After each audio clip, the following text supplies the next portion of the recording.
পৃথক কোচবিহার রাজ্যের দাবিতে ফের রেল অবরোধ। সকাল থেকেই জোড়াই স্টেশনে রেল অবরোধে গ্রেটার কোচবিহার পিপলস অ্যাসোসিয়েশনের কর্মীরা। অবরোধের জেরে বাংলা অসম যোগাযোগকারী 4টি এক্সপ্রেস ট্রেন বাতিল, রুট কাটছাট করে চলছে বেশ কিছু ট্রেন।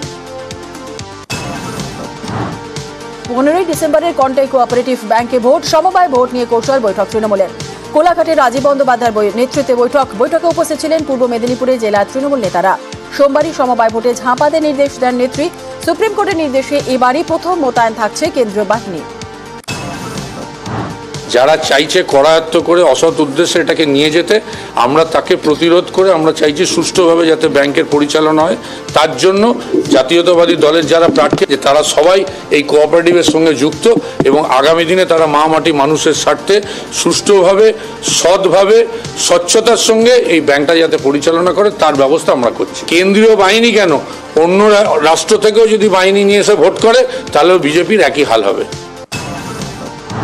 দীঘা সফরে মুখ্যমন্ত্রী মমতা বন্দ্যোপাধ্যায় জগন্নাথ মন্দিরের কাজ খতিয়ে দেখবেন মুখ্যমন্ত্রী। খতিয়ে দেখবেন মন্দিরের কাজ। মন্দির উদ্বোধনের দিনও চূড়ান্ত হতে পারে মুখ্যমন্ত্রীর এই সফরে।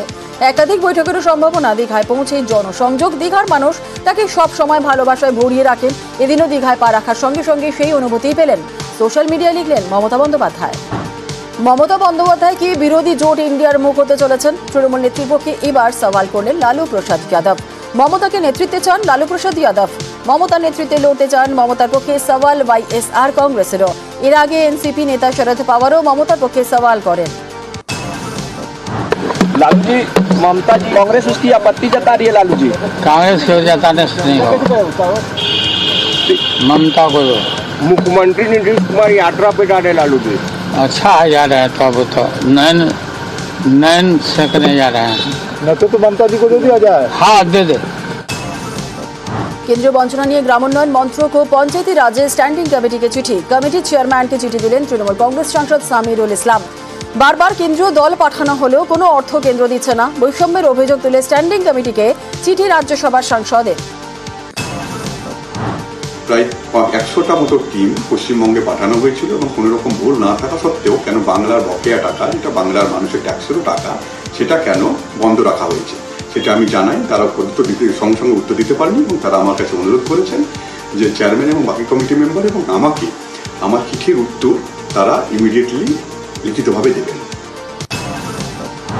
হাইকোর্টের তৃতীয় বেঞ্চে পার্থর জামিন মামলা শুনানি। নিয়োগ দুর্নীতিতে পার্থ চট্টোপাধ্যায় জড়িত নন দাবি পার্থর আইনজীবীর। পার্থ চট্টোপাধ্যায় থেকে কেজরিওয়াল বেশি ক্ষমতাশালী হয়েও জামিন পেয়েছেন। আর পার্থর জামিনের সমস্যা কেন? প্রশ্ন আইনজীবীর। পার্থকে দুর্নীতির কিং মেকার বলে সওয়াল সিবিআই এর। আগামী 17ই ডিসেম্বর মামলার পরবর্তী শুনানি। উচ্চ প্রাথমিক শিক্ষক নিয়োগে শূন্য পদ পূরণে ওয়েটিং লিস্ট থেকে চাকরি প্রার্থীদের কাউন্সেলিং এর বিজ্ঞপ্তি দিল এসএসসি। আর প্রথম পর্যায়ে ওয়েটিং লিস্ট থেকে প্রায় 2600 চাকরি প্রার্থীকে কাউন্সেলিং এর জন্য ডাকা হয়েছে। 17 ডিসেম্বর থেকে 20 ডিসেম্বর এবং 23 ডিসেম্বর হবে কাউন্সেলিং।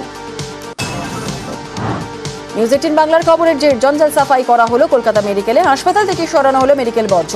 হাসপাতাল পরিষ্কার হওয়ায় খুশি রোগী এবং পরিজনরা। না না, আমি কিছু কুকুর বিড়াল কিছু দেখতে পাইনি। আগে যেমন ময়লা টলাগুলো হয়তো বাইরের দিকে পড়ে থাকতো, এখন পুরো একদম ফুল প্যাক আপ করে একদম ডাস্টবিনের মধ্যে করা আছে। এখন আমরা তো ওয়ার্ডে পেশেন্টকে নিয়ে গেলাম, দেখলাম খুব পরিষ্কার পরিচ্ছন্ন এবং আগে যেমন নোংরা আবর্জনা কত ছিল এখন অতটা নোংরা আবর্জনা নেই। আগে কুকুর বিড়াল বিভিন্ন জায়গায় দেখা যেত, ওয়ার্ডে বিভিন্ন অংশে মানে ঘোরাফেরা করছে। এখন আজকে একদম পরিষ্কার পরিচ্ছন্ন, একদম নিট অ্যান্ড ক্লিন। দুদিন যদি স্টাফ না আসে ওই ওয়ার্ডে, সাথে সাথে একটা কেওটিক তৈরি হয়ে যায়। সিস্টার, আমরা এই যে ঘুরে বেড়াই, এমনিতে হাসপাতাল সবসময় চেষ্টা করি, আমরা দেখে নিচ্ছি কোন জায়গাগুলো বেরিয়েছে। আমরা অবশ্য জোর দেবো, কারণ এটা তো পরিষেবার জায়গা। অনেক ওয়ার্ডেই কুকুর বেড়াল ঢোকে না, 2-4টে ওয়ার্ডে কুকুর বেড়াল নিয়ে প্রবলেম আছে, আমরা করে দেবো। রাজারহাটে বেহাল স্বাস্থ্যকেন্দ্র। রক্ষণাবেক্ষণের অভাবে ধুঁকছে 60 বছরের পুরনো চাঁদপুর স্বাস্থ্যকেন্দ্র। ভাঙাচোরা হাসপাতালের চাউনি, চারিদিক আগাছায় ভরা, আর আলোর ব্যবস্থাও নেই। রাত হলেই স্বাস্থ্যকেন্দ্রে বসে মদের আসর, এমনকি সঠিক পরিষেবাও মেলে না বলে অভিযোগ স্থানীয়দের। স্বাস্থ্যকেন্দ্রে একজন মাত্র চিকিৎসক আসেন সপ্তাহে 2 দিন। এলাকায় ক্ষোভ। স্বাস্থ্যকেন্দ্রের অবস্থা খারাপ। এই হসপিটাল ভালো চলে না, যে কত না ডিউটি করে ওই খামখেয়ালি আসা মতো করে, এসে থাকে, চুপ করে বসে থাকে, ঠিক টাইম হলে ও 2টো বাজতে দেবে না, তার আগে হসপিটাল বন্ধ। এসে দেখা যাচ্ছে ওষুধ নেই, সামনের সপ্তাহে আসো, এইসব হয়। কোনো ডাক্তার বদি তো কিছু নেই, এখানে শুধু খেলাধুলো করা বাচ্চারা, আর হসপিটাল তো ওই সকাল থেকে সন্ধ্যে পর্যন্ত। শনিবারে তো 1 বেলা সাথে 1টার ভেতরেই বেরিয়ে পড়ে। এটা একটা চাঁদপুর পিএইচসি হলো নন বেডেড পিএইচসি, এখানে বেড নেই। তো এখানে মানুষ হচ্ছে প্রতিদিন পরিষেবা পান, ঠিক আছে। প্রতিদিন এখানে একটাই ডাক্তার আছে, নন বেডেড পিএইচসিতে একটাই জেনারেলি ডাক্তার থাকেন, যেটা আমার জানা আছে। আমি নিজে যথেষ্ট চেষ্টা করি যে মানুষকে পরিষেবা ঠিকঠাক করে দেওয়ার। এটা হাসপাতালের ওখানে ওগুলো কোয়ার্টার, ঠিক আছে। আগে কোয়ার্টার ব্যবহার করা হতো, তো এখন ওই কোয়ার্টারে কেউ থাকে না থাকার ফলে এটা একটু খারাপ অবস্থা। এই বিষয়ে আমি ওখানে নিজেও গেছি, আমাকে বারবার ফোন করেছেন ডাক্তারবাবু রূপা, তো উনি আমাকে জানিয়েছেন যখন যেটা চেয়েছেন আমি দিয়েছি। ব্লিচিং বলুন, জঙ্গল সাফাইয়ের জন্য লোক চেয়েছে, আমি বারবার দিয়েছি। কিন্তু উনি কি করছেন, কি করে আর বলবো, শুধু আমার কথা নয়, জনসাধারণের কথা, সবাই আমার কাছেও কমপ্লেন দেয় যে উনি পরিষেবাটা ভালো করে দিচ্ছেন না। পশ্চিমবঙ্গ সরকারের মানুষকে পরিষেবা দেওয়াটাই উদ্দেশ্য। তো আপনারা যে তথ্য আমার সামনে তুলে ধরলেন, এই সংক্রান্ত লিখিত অভিযোগ এখনও পর্যন্ত আমার কাছে আসেনি। তবে আপনাদের মাধ্যমে আমি জানতে পারলাম এটা ঊর্ধ্বতন কর্তৃপক্ষের সঙ্গে কথা বলে এবং সংশ্লিষ্ট দপ্তরের সঙ্গে কথা বলে যাতে মানুষের জন্য সমাধান কিছু করা যায়, সেটা আশু ব্যবস্থা নিশ্চয়ই নেওয়া। স্ত্রীকে খুন করে দেহ গুম করার অভিযুক্ত স্বামীকে ফাঁসির সাজা শোনালো জলপাইগুড়ি আদালত। 2019-এর 19 এপ্রিল বাবার বাড়ি গিয়ে নিখোঁজ হয়ে যান জলপাইগুড়ির ভক্তিনগরের বাসিন্দা লতা দাস। 3 দিন পর বাড়ির সেফটি ট্যাঙ্ক থেকে উদ্ধার হয় দেহ। ঘটনায় গ্রেপ্তার স্বামী গোপাল দাস। তদন্তে আরও জানা যায়, বিবাহ বহির্ভূত সম্পর্কে সন্দেহে স্ত্রীকে খুন করেন গোপাল। মামলায় 18 জনের সাক্ষ্য নেওয়ার পর ফাঁসির সাজা ঘোষণা।